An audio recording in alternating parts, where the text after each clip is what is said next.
नमस्कार, मी सीमा जळगाव तडका रेसिपीमध्ये तुम्हा सर्वांचे खूप खूप स्वागत करते। आज आपण ज्वारीच्या कण्या घालून अंबाळीची मस्त पातळ अशी भाजी बनवतो आहे। सोबत आपण ज्वारीची भाकरी सुद्धा बनवणार आहोत। तर ही भाजी बनवण्यासाठी एक गड्डी मी इथे अंबाळीची भाजी घेतली। अंबाळीचा फक्त पाला काढून घेतलेला आहे, स्वच्छ धुवून घेतलेला आहे आणि आता ही भाजी आपल्याला शिजवून घ्यायची आहे। तर इथे भाजी शिजवण्यासाठी मी कुकर घेतलेला आहे। तुम्ही एखादं मोठं पसरट भांडं घेतलं तरी चालेल। भांड्यामध्ये थोडा वेळ लागतो ही भाजी शिजण्यासाठी। आता कुकरमध्ये मी 1.5 ग्लास पाणी घातलेलं आहे आणि त्या पाण्यामध्ये ही भाजी या पद्धतीने आपण पूर्ण या पद्धतीने घालायची आहे। आणि आता लगेच इथे कुकरचं झाकण बंद नाही करायचं, यावर थोडा वेळ झाकण ठेवायचं आहे। असं केल्यामुळे ही भाजी व्यवस्थित शिजते। लगेचच तुम्ही झाकण बंद केलं तर या भाजीतलं जे पाणी आहे, कुकरमधलं जे पाणी आहे ते बाहेर येतं, कुकर कोरडं होतं, भाजी जळून जाते आणि व्यवस्थित शिजतही नाही। आता तुम्ही पाहू शकता थोडा वेळ झाकण ठेवल्यानंतर भाजी थोडी आकाराने कमी झाली। एक वेळा हलवून घ्यायची आहे भाजी आणि आता इथे कुकरचं झाकण बंद करायचं, म्हणजे हे पाणी जे आहे ते कुकरमधून पूर्ण बाहेर येत नाही, भाजी व्यवस्थित शिजते। आता कमी आचेवर 3 शिट्ट्या घ्यायच्या आहे। कुकर होता आहे तोपर्यंत आपण या भाजीसाठी एक वाटण किंवा एक चटणी बनवून घेऊ। तर हे वाटण बनवण्यासाठी इथे मी 20 ते 25 हिरव्या आणि तिखट मिरच्या घेतलेल्या आहे। 8 ते 10 लोकांसाठी ही मी भाजी बनवते आहे, त्या हिशोबाने मी ते सर्व साहित्य घेतलेलं आहे। एक मूठभर इथे लसूण घेतलेला आहे, 1 इंच इथे आल्याचं तुकडं घेतलेलं आहे। जर तुम्हाला हिरवी मिरची घालायची नसेल तर तुम्ही इथे पिवळं तिखट किंवा पिवळी मिरची वापरू शकता। आता हे सर्व साहित्य मी मिक्सरच्या भांड्यात काढून घेतलं। यामध्ये 1 चमचा जिरं घालायचं, त्यानंतर 2 मोठे चमचे भरून धणे पावडर मी घालते आहे। धणे पावडर नसेल तुमच्याकडे तर तुम्ही अख्खे धणे वापरले तरी चालतील। त्यानंतर यामध्ये भरपूर कोथिंबीर आता घालायची आहे। कोथिंबीरीमुळे या भाजीला अप्रतिम चव येते। भरपूर कोथिंबीर घालून हे वाटण मस्त बनवून घ्यायचं। तर गावाकडे ही चटणी छान पाटा वरवंट्यावर वाटली जाते। आता पाटा वरवंटा सगळीकडे नसेलच, त्यामुळे आपण मिक्सरचा वापर करतो आहे। थोडं पाणी घालायचं आणि ही चटणी वाटून घ्यायची आणि हे वाटण मी इथे छान तयार करून घेतलं। मस्त असं हिरवगार हे वाटण इथे बनवून तयार झालेलं आहे। आणि आता हे वाटण तयार आहे, हे मी बाजूला ठेवते। अंबाळीची भाजी आपण ज्वारीच्या कण्या घालून बनवतो आहे, त्यासाठी अर्थातच इथे अंबाळीसाठी किंवा या भाजीसाठी आपल्याला ज्वारीच्या कण्या लागणार आहेत। तरी इथे मी छान या ज्वारीच्या कण्या करून घेतलेल्या आहेत। इथे 1 कप ज्वारी घेतली, मिक्सरमध्ये व्यवस्थित फिरवून घ्यायची। मिक्सर थोडं चालू बंद करायचं, सहज या ज्वारीच्या कण्या आपल्याला घरी बनवता येतात। ज्वारी मिक्सरमध्ये फिरवत असताना थोडं पीठ होतं, ते पीठ गाळून घ्यायचं, म्हणजे निघून जातं आणि या ज्वारीवरचा कोंडासुद्धा निघतो, तो पाखडून घ्यायचा, म्हणजे कोंडासुद्धा निघून जातो आणि अगदी छान स्वच्छ बारीक अशा या ज्वारीच्या कण्या आपल्याला घरी बनवता येतात। एक वेळा तुम्ही या ज्वारीच्या कण्या बनवून 6 ते 7 महिने अगदी आरामात या हवाबंद डब्यामध्ये ठेवून स्टोअर करू शकता, फ्रीजमध्ये किंवा फ्रीजच्या बाहेरसुद्धा या चांगल्या राहतात। परंतु जर तुम्ही ज्वारी ओलवली असेल किंवा ओली करून या कण्या तयार केल्या असतील तर अशा वेळेला तुम्हाला कण्या व्यवस्थित उन्हामध्ये गरम करून घ्यायच्या आहेत, वाळवून घ्यायच्या आहे, नंतर स्टोअर करायच्या आहे। कारण ज्वारी ओली असेल तर या कण्या घरामध्ये जास्त दिवस राहत नाही, लवकर खराब होतात। आता या ज्वारीच्या कण्या आपल्याला 2-3 पाण्याने व्यवस्थित स्वच्छ धुवून घ्यायच्या आहेत, म्हणजे यातलं जे काही थोडंफार पीठ असेल ते निघून जाईल आणि मस्त पांढऱ्या स्वच्छ अशा या कण्या तयार होतील। आता यामध्ये पाणी घालायचं आणि आपण पुढची कृती करू, तोपर्यंत या कण्या आपल्याला भिजत ठेवायच्या आहेत। तर या कण्या तुम्ही 1 तास जरी भिजवल्या तरी चालेल, भिजवल्यामुळे या लवकर शिजायला मदत होते। आता यामध्ये मी पाणी घातलं, या कण्या भिजत आहे तोपर्यंत आपण कुकर थंड झालेला आहे ते सुद्धा बघून घेऊया। कुकर आता इथे झालेला आहे, आपण उघडून भाजीसुद्धा चेक करून बघूया। आता कुकर वापरल्यामुळे आपण ही भाजी लवकर शिजते, पातेल्यात थोडा जास्त वेळ लागतो। ही भाजी घेत असताना मात्र खूप जास्त कोवळी घेऊ नका, कोवळी भाजी घेतली तर भाजी कडवट लागते आणि खूप जास्त कडक पक्की झालेली भाजी घेतली तर त्यामध्ये शिरा असतात आणि त्यामुळे भाजीची चव जाते। आता यामध्ये भरपूर पाणी आहे, हे आपण फेकून द्यायचं नाही, एका वेगळ्या पातेल्यामध्ये काढून घ्यायचं, नंतर आपण हे पाणी वापरणार आहोत। आता ही भाजी आपण व्यवस्थित घोटून घ्यायची आहे। रवीने घोटली तरी चालेल, मिक्सरमध्ये फिरवली तरी चालेल। आता आपण ही भाजी मिक्सरमध्ये सुद्धा फिरवणार आहोत। तत्पुरती व्यवस्थित अशी घोटून घ्यायची। थोडी थंड झाल्यावर आपण ही भाजी मिक्सरमध्ये फिरवून घेऊ।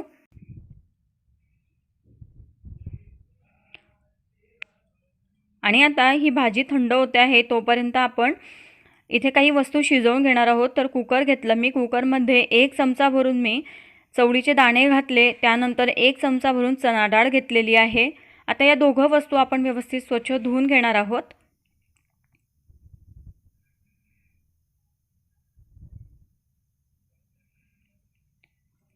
आता यामध्ये पाणी घालायचं आणि आता यामध्ये मी शेंगदाणे सुद्धा घालते आहे। तर 1 मूठभर मी इथे शेंगदाणे घेतलेले आहे।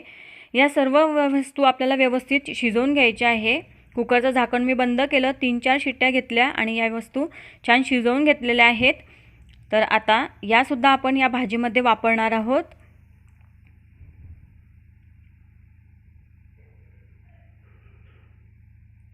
घेतलेल्या वस्तू व्यवस्थित इथे शिजलेल्या आहे। आता मी इथे एक मोठं भांडं किंवा कुठलंही तुम्ही एखादी कढई घेतली तरी चालेल, मी कढई घेतलेली आहे मोठी। आता या कढईमध्ये जे वाटण आपण तयार करून घेतलेलं आहे, चटणी तयार करून घेतली ती घालायची आणि जसं मी तुम्हाला सांगितलं की ही भाजी मिक्सरमध्ये फिरवली तरी चालेल, तर 2 वेळा मिक्सरमध्ये ही भाजी व्यवस्थित वाटून घेतली। मिक्सरच्या भांड्यामध्ये साधारण अर्धा ग्लास पाणी घातलं आणि ते पाणीसुद्धा मी कढईमध्ये काढून घेतलेलं आहे। आणि आता हे सर्व साहित्य आपण मिक्स करून घेऊया। यामध्ये आपण चटणीसुद्धा घातली आणि अंबाळीची भाजी शिजवलेली ती सुद्धा घातली। आता यामध्ये भरपूर हळद घालायची, आपल्या चवीनुसार मीठ घालायचं। जर तुम्ही इथे पिवळी मिरची वापरली तर थोडं या भाजीचा रंग बदलतो, थोडा पिवळसर रंग येतो। आता यामध्ये ज्या ज्वारीच्या कण्या आपण भिजत ठेवलेल्या होत्या त्या घातल्या, त्यावरचं पाणी मी इथे काढून घेतलं आणि ज्वारीच्या कण्या संपूर्ण मी इथे घातलेल्या आहे। 8 ते 10 लोकांसाठी मी इथे भाजी बनवते आहे। त्यानंतर पुन्हा मी यामध्ये 1.5 ग्लास पाणी घातलेलं आहे। पाणी भरपूर घालायचं, कारण या कण्या शिजण्यासाठी इथे पाणी लागतं। पाणी कमी झालं तर ही भाजी खूप जास्त घट्ट होते आणि कणी व्यवस्थित ज्वारीची शिजत नाही। सुरुवातीला तुम्ही पाहू शकता भाजी खूप जास्त पातळ दिसते आहे, परंतु जसजशी ही भाजी शिजत जाईल तसतशा या कण्या फुलतील आणि भाजीसुद्धा दाटसर तयार होईल। आता जे पाणी आपण बाजूला ठेवलेलं होतं, अंबाळीचं आंबट पाणी आहे हे, त्यातलं 1 चमचा भरून मी इथे पाणी घालते आहे। पाणी आपल्या आवश्यकतेनुसार घालायचं आहे, एवढं सगळं पाणी इथे आंबट घालायचं नाही। भाजी खूप जास्त आंबट होते आणि इतकी आंबट भाजी खायला चांगली लागत नाही, त्याचा स्वादही लागत नाही। आणि आता इथे सर्व साहित्य घालून झालेलं आहे। ही कढई मी गॅसवर ठेवते आहे। ही भाजी आपल्याला व्यवस्थित शिजवून घ्यायची आहे। आपण इथे चणा डाळ, चवळी आणि शेंगदाणे सुद्धा शिजवून घेतलेले आहेत, ते सुद्धा तुम्ही इथे आत्ता या स्टेजला ॲड केले तरी चालतील, परंतु जर घरामध्ये वृद्ध म्हातारे लोक असतील तर त्यांच्यानी असा कडक पदार्थ चावला जात नाही, त्यासाठी मी इथे या 3 वस्तू अजून घातलेल्या नाही, त्या मी नंतर घालणार आहे। आणि आता ही भाजी व्यवस्थित शिजवून घ्यायची आहे। जसजशी ही भाजी शिजत जाईल तसतशा या कण्या फुलत जातील, भाजीसुद्धा मस्त दाटसर तयार होईल। भाजी मध्ये मध्ये हलवत राहायची आहे, कारण कण्या सुरुवातीला खाली बसतात। भाजी नाही हलवली तर भाजी तळाशी लागते आणि या कण्या जळतात, भाजीची चवसुद्धा खराब होते। हे बघा, तुम्ही चमचावर बघू शकता कण्या छान डबल झालेल्या आहे, शिजलेल्या आहे। ही कणी हाताने दाबून बघायची किंवा थोडी चावून बघायची दाताखाली, व्यवस्थित चावली गेली, दाबली गेली म्हणजे ही कणी परफेक्ट शिजलेली आहे समजायचं। आता यातली मी थोडी भाजी बाजूला काढून घेतली आणि आता या राहिलेल्या भाजीमध्ये आपण ज्या वस्तू शिजवून घेतलेल्या आहेत त्या घालायच्या आहेत। तर या हरभरा डाळीमुळे, शेंगदाण्यांमुळे आणि या चवळीमुळे या भाजीची चव अधिकच वाढते। मध्ये मध्ये दाणा किंवा ही चवळीचे दाणे, डाळ आली की खूप छान लागते खायला। आता या सर्व वस्तू घालून झाल्यानंतर सुद्धा आपल्याला भाजीला व्यवस्थित उकळी आणून घ्यायची आहे। भाजीला मस्त उकळी आली, रंगसुद्धा खूप सुंदर आलेला आहे। भाजी गार झाल्यानंतर सुद्धा घट्ट होते। आता ज्वारीची भाकरी बनवण्यासाठी आंधणासाठी मी पाणी ठेवलेलं आहे। 1 ग्लास पाणी मावतं वाटीमध्ये ते ठेवलेलं आहे। 1 कप भरून मी इथे ज्वारीचं पीठ घेतलं, चवीनुसार मीठ घालून घेतलेलं आहे आणि इथे छान उकळलेलं आहे हे पाणी। आता ह्या गरम गरम पाण्याचा आपण आंधाण घालायचं आहे। आंधाणाची भाकरी खूप छान स्वादिष्ट लागते। आता यावर थोडं पाणी, अर्धच मी पाणी घातलेलं आहे। पाणी गरम आहे त्यामुळे हाताला चटके बसतील। सुरुवातीला एखाद्या सराट्याच्या किंवा चमचाच्या मदतीने हे पीठ व्यवस्थित हलवून घ्यायचं। थोडं थंड झाल्यानंतर हाताने व्यवस्थित चुरून घ्यायचं। जेवढं छान चुरलं जातं तेवढीच ही भाकरी मस्त मऊ आणि छान रुचकर तयार होते। तर या अंबाळीच्या भाजीसोबत ज्वारीची भाकरी खायला अप्रतिम लागते, खूप स्वादिष्ट लागते। व्यवस्थित हा उंडा या पद्धतीने चुरायचा आहे।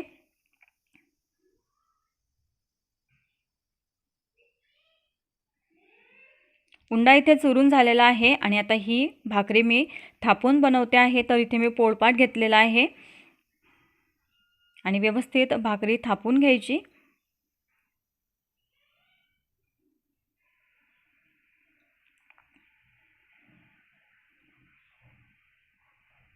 मस्त असा स्वादिष्ट हा मेनू बनून तयार होतो। तुम्ही एक वेळ नक्की करून बघा।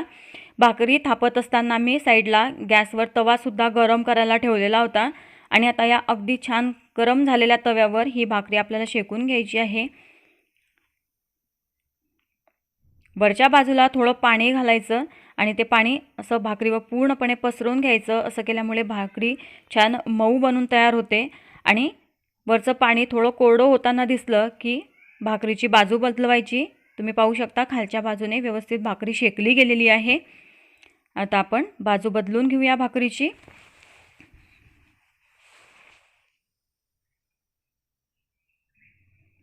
भाकरीच्या व्यवस्थित कळा शेकून घ्यायच्या आहेत। हे बघा, भाकरी व्यवस्थित एका बाजूने शेकून झालेली आहे। आता गॅसच्या राहिलेली एक बाजूसुद्धा व्यवस्थित शेकून घ्यायची। मस्त इथे उकळतं गरम पाणी घेतल्यामुळे भाकरी छान तयार होते, तुटत नाही, फुलतेसुद्धा मस्त, फुगतेसुद्धा आणि मऊ तयार होते।